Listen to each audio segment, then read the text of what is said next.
আসসালামু আলাইকুম ওয়া রাহমাতুল্লাহি ওয়া বারাকাতুহু। পরীক্ষা আপনাকে দিতেই হবে। পরীক্ষা দেয়া ছাড়া এই পৃথিবী থেকে চলে যাওয়ার কোনো চান্স বা সুযোগ আমাদের কারো নেই। সূরাতুল আনকাবুতে আল্লাহ তাআলা এই কথাটা আরো চমৎকার ভাবে বলেছেন। আল্লাহ তাআলা ইরশাদ করছেন, আহাসিবান নাসু আইয়ুতরাকু আইয়াকুলু আমান্না ওয়া হুম লা ইফতানুন ওয়ালাকাদ ফাতান্নাল্লাযীনা মিন ক্বাবলিহিম ফালা ইয়া'লামান্নাল্লাহু আল্লাযীনা সাদাকু ওয়া লা ইয়া'লামান্নাল কাযিবিন। আল্লাহ বলেন, মানুষ কি ভেবেছে সে শুধু বলবে আমি ঈমানদার আর তাকে আমি জান্নাতে ঢুকাই দিব? না, কখনো না, কোশ্চিন কালেও না। বরং পূর্ববর্তীকালে যারা পৃথিবীতে এসেছিল তাদেরকে আমি পরীক্ষা নিয়েছি, পরীক্ষা করেছি, এবং তাকেও ঈমানের প্রশ্নে সে সত্যবাদী না মিথ্যাবাদী পরীক্ষা দিয়ে দিয়ে নিজেকে প্রমাণ করতে হবে। ঠিক কিনা বলেন? পরীক্ষা দিয়ে আপনাকে প্রমাণ করতে হবে। এবং এই পরীক্ষার ব্যাপারটা, এটা যে শুধু আমরা সাধারণ মানুষ আমাদের জীবনে দুঃখ বিপদ পরীক্ষা এমনটা না। এই পৃথিবীর সবচাইতে শ্রেষ্ঠ মানুষ যারা ছিলেন তাদেরকে আল্লাহ পরীক্ষা নিয়েছেন। বলেন তো, এই পৃথিবীতে সবচাইতে শ্রেষ্ঠতম মানুষ কারা? সবচাইতে শ্রেষ্ঠ ভালো মানুষ কারা ছিল পৃথিবীতে? বলেন তো, নবীরা। আওয়াজ করে বলেন তো কারা?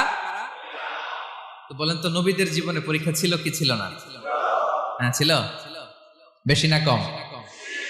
বিষ্ণু ইসলামকে জিজ্ঞাসা করা হলো, আইয়ুন নাসি আশাদ্দু বালাআন ইয়া রাসূলুল্লাহ, হে আল্লাহর রাসূল, এই পৃথিবীতে কাদের জীবনে পরীক্ষা বেশি? বিষ্ণু ইসলাম বললেন, আল আম্বিয়া, নবীদের জীবনে। আল আম্বিয়া সুম্মাল আমসাল ফাল আমসাল, সবচাইতে জীবনে পরীক্ষার সম্মুখীন সবচাইতে বেশি হয়েছেন নবীরা। তারপরে নবীদের পরবর্তী অবস্থান যাদের, সিদ্দিকিন যারা, সোহাদা যারা, সলিহিন যারা, আল্লাহওয়ালা যারা, তাদের জীবনে পরীক্ষা বেশি। ইউবতালার রাজুলু আলা হাসাবি দীনি, ব্যক্তির দিনদারি যত বেশি তার জীবনে আল্লাহর পরীক্ষাও তত বেশি। আপনি আল্লাহওয়ালা হবেন, আপনার জীবনে পরীক্ষাও অনেক বেশি। এজন্য ইমানদার হওয়া যেমনি মর্যাদার, ইমানদারের জীবনে পরীক্ষাও হবে অনেক বেশি। এবং পরীক্ষা যত বড়, খেয়াল রাখতে হবে, মন খারাপ করার কোনো সুযোগ নেই। পরীক্ষা যার জীবনে যত বড়, সেটাতে সফল হতে পারলে ওটার প্রতিদানও বড়। পরীক্ষা যত বড়, এটাতে সাকসেস হইতে পারলে এটার রিওয়ার্ডও তত বড়। বিষ্ণু ইসলাম বলেন, ইযামুল জাযাই মাআ ইযামিল বালা, বালা যত বড় জাযাও তত বড়, প্রতিদানও তত বড়। আপনারা নবীদের জীবনে যদি খেয়াল করেন, দেখবেন যেই নবীর জীবনে পরীক্ষা যত বেশি, সেই নবীর জীবনে সফলতাও তত বেশি। সাইয়েদনা ইব্রাহিম আলাইহিস সালামের কথাটা একটু খেয়াল করেন তো, বলেন তো ওনার জীবনে পরীক্ষা কেমন ছিল? বেশি না কম? ওনার জীবনের পরীক্ষা থেকেই তো আমরা এই শব্দটা ব্যবহার করি। আমরা বলি অগ্নি পরীক্ষা। কি বলি? মানে আগুনে নিক্ষেপ করা হয়েছে সাইয়েদনা ইব্রাহিম আলাইহিস সালামকে। তাও স্বাভাবিকভাবে না, উলঙ্গ করে, নেকেট করে ওনাকে অপমানিত করবার জন্য ওনার গায়ের জামা কাপড় খুলে উলঙ্গ অবস্থায় আল্লাহর খলিল সাইয়েদনা ইব্রাহিম আলাইহিস সালামকে অগ্নিকুণ্ডে নিক্ষেপ করা হয়েছিল। এরকম এক্সপেরিয়েন্স এই অডিটোরিয়ামের ভেতরে আমাদের কখনো হয়েছে? তাইলে সাধারণ মানুষের জীবনের পরীক্ষা আর নবীদের জীবনের পরীক্ষার মধ্যে পার্থক্য আছে না নাই? ওই পরীক্ষায় উনি পাশ করে ফেললেন। ৮৬ বছর পর্যন্ত আল্লাহর কাছে দোয়া করলেন, আল্লাহ আমাকে একটা নেককার সন্তান দাও। আল্লাহ সন্তান দেয় না। ৮৬ বছর পরে আল্লাহ তাআলা সাইয়েদনা ইব্রাহিম আলাইহিস সালাম এবং হাজারের ঘরকে উজালা করে সন্তান দিলেন। সাইয়েদনা ইসমাঈল আলাইহিস সালাম পৃথিবীতে আসলেন কত বছর বয়সে? ৮৬ বছর বয়সের এখানে কেউ আছেন? হ্যাঁ, আছি আমরা? কেউ নাই। ৮৬ বছর বয়সে প্রথম সন্তান পেয়েছে। তাদের ঘরকে উজালা করে আল্লাহর নবী সাইয়েদনা ইসমাঈল আলাইহিস সালাম আসলেন।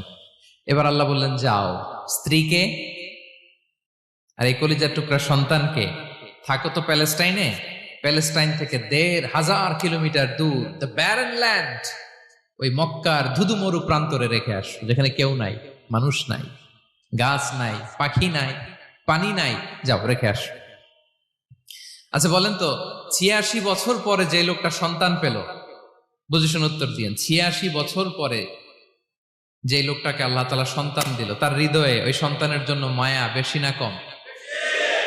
আহা, এমনি তো আমাদের প্রথম সন্তানের হিস্ট্রিটা একটু খেয়াল করেন তো। প্রথম আমাদের যে মেয়ে হয়েছিল বা যাদের ছেলে হয়েছিল, তার প্রতি আদর, সোহাগ, দরদ, ভালোবাসা, আল্লাহ কত ছিল।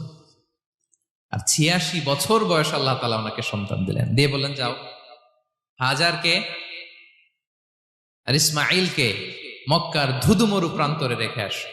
আল্লাহ তাআলা বলতে দেরি, চলে যেতে দেরি নাই, মুহূর্তে উনি রওনা হয়ে গেলেন। সুবহানাল্লাহ পড়বেন না? রেখে আসলেন মক্কার ধুধুমরু প্রান্তরে। এবার আল্লাহ বললেন যাও, রিটার্ন ব্যাক টু প্যালেস্টাইন, প্যালেস্টাইনে চলে যাও। চলে গেলেন, হৃদয়টা ভেঙে খান খান। অনেক বছর পরে আল্লাহ তাআলা আবার অনুমতি দিলেন, যাও এবার ছেলেকে দেখে আসতে পারো, যাও প্যালেস্টাইন থেকে আবার মক্কায় যাও। সাইয়েদনা ইব্রাহিম আলাইহিস সালাম প্যালেস্টাইন থেকে আবার ১,৫০০ কিলোমিটার পথ পাড়ি দিয়ে, এখনকার মতো ফ্লাইটে যায় না, গাড়িতেও না, উটে করে। কিসে করে? উনি যে কতবার মক্কা থেকে ফিলিস্তিন এসেছেন আর গিয়েছেন, কোন ইয়ত্তা নাই, হিসাব নাই। গেলেন, এবার ছেলেটা হাঁটতে পারে, দৌড়াতে পারে, একটু একটু কথা বলতে পারে, আব্বু আব্বু ডাকতে পারে। কেমন মায়া লাগে বলেন তো? মায়া ভালোবাসায় যখন টইটম্বুর, ঠিক ওই মুহূর্তে আল্লাহ বললেন ছেলেকে জবাই করো, জবাই করো ছেলেকে। আল্লাহ তাআলা বলতে দেরি করেছেন, আল্লাহর আদেশ পালনে ১ সেকেন্ডও তিনি দেরি করেন নাই। ছুরি চালালেন, জান্নাত থেকে দুম্বা নিয়ে আসা হলো। এভাবে আল্লাহর নবী ইব্রাহিম আলাইহিস সালাম ওনার জীবনের প্রতিটি ক্ষেত্রে যেখানে আল্লাহ তাআলা ওনাকে পরীক্ষা নিয়েছেন, উত্তীর্ণ হয়েছেন।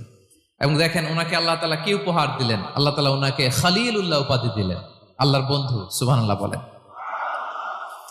আল্লাহ তাআলা বলছেন ওয়া ইযিবতালা ইব্রাহিম রাব্বুহু বিকালিমাতিন ফাআতাম্মাহুন ক্বালা ইন্নী জাঈলুকা লিন-নাসি ইমামা। আল্লাহ অনেকগুলো পরীক্ষা নিয়েছিলেন সাইয়েদনা ইব্রাহিম আলাইহিস সালাম, প্রতিটা পরীক্ষায় সাকসেসফুলি পাস করেছেন, গোল্ডেন এ প্লাস। আল্লাহ বলেন ইন্নী জাঈলুকা লিন-নাসি ইমামা, I'm gonna make you the leader for the entire human being. I'm gonna appoint you as a leader for the entire universe. গোটা বিশ্বের জন্য, গোটা মানবতার জন্য আমি তোমাকে লিডার বানায় দিলাম। ইযামুল জাযাই মা'a ইযামিল বালা। পরীক্ষা যত বড়, ওই পরীক্ষায় পাশ করলে ওইটার ফলাফল ও প্রতিদানও বড়। তাহলে দেখেন প্রিয় ভাইরা, সাইয়েদনা ইব্রাহিম আলাইহিস সালামের জীবনে পরীক্ষার কোনো শেষ ছিল না। আমি আপনি কোথায়? আল্লাহর খলিলের জীবনে যদি এত পরীক্ষা থাকতে পারে, আমি আপনি কোথায় বলেন তো? এবার বলেন সাইয়েদনা মূসা আলাইহিস সালাম, ওনার জীবনে তো কোনো পরীক্ষার ছিল না। হ্যাঁ, গুণে শেষ করতে পারবেন? জন্মটাই তো হয়েছে পরীক্ষার মধ্য দিয়ে।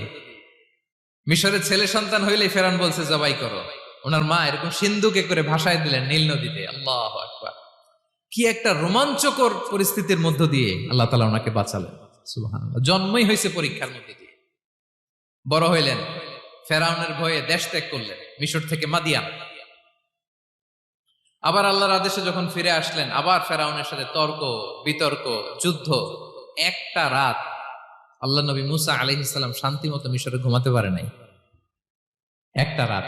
শেষ পর্যন্ত এই ফেরাউন মূসা আলাইহিস সালামকে ধাওয়া করেছে। ফেরাউনের ধ্বংসের আগ পর্যন্ত সে মূসা আলাইহিস সালামকে ধাওয়া করেছে। তার মানে মূসা আলাইহিস সালাম এই বিপদ আপদ পরীক্ষা এগুলো থেকে মুক্তি পান নাই। এবার বলেন ঈসা আলাইহিস সালামের কথা। ওনার জীবনে তার পরীক্ষা ছিল না। কি পরীক্ষা ছিল? হ্যাঁ, আল্লাহু আকবার। Same scenario goes to the biography of every messenger in the world. পৃথিবীর সব নবীর ক্ষেত্রে একই ঘটনা ঘটেছে। সাইয়েদনা ঈসা আলাইহিস সালাম দাওয়াত যখন দিলেন, ওনার বিরোধিতা শুরু হলো, ওনাকে হত্যার ষড়যন্ত্র হলো। ইভেন কি ওনাকে মারার জন্য বনি ইসরাইলেরা উদ্ধত হলো, জানে বাঁচবার জন্য পালালেন। এক ঘরে ঢুকলেন, চারদিক দিয়ে ঘেরাও করলো। উনি দরজা জানালা লাগাই দিলেন। ওরা বললো একজন দরজা ভেঙে জানালা ভেঙে ভিতরে ঢুকো, ঢুকে দেখো বেটা ঈসা কি করে। একজন ভিতরে ঢুকছে, ঢুকার সাথে সাথে বাল রাফাআহুল্লাহু ইলাইহি, আল্লাহ তাআলা ঈসা আলাইহিস সালামকে উপরে উঠায় নিল। আর যেই লোকটাকে তারা ভিতরে ঢুকালো, তার চেহারাকে আল্লাহ তাআলা ঈসা আলাইহিস সালামের চেহারার মতো করে দিলেন। এবার তার বাইরের সাথীরা বলে ঘটনা কি, বেটা ঈসাও বেরোয় না, আমাদের লোকটাও বেরোয় না, সবাই ঢুক। দরজা ভেঙে ভেতরে ঢুকে দেখে ঈসা দাঁড়ায় আছে। বলেন তো এটা ঈসা না মিসা? এটা কি আসল ঈসা? ওমা কতালু ওমা সলাবু, ওয়ালাকিন শুব্বিহা লাহুম, আল্লাহ বলে তোমরা আমার নবী ঈসাকে হত্যাও করতে পারো নাই, শুলেও চড়াতে পারো নাই, আমি সেফটি সিকিউরিটি দিয়ে আমার নবী ঈসা আলাইহিস সালামকে আকাশে তুলে নিয়েছি। তাহলে ওনার জীবনও পরীক্ষার শেষ ছিল না।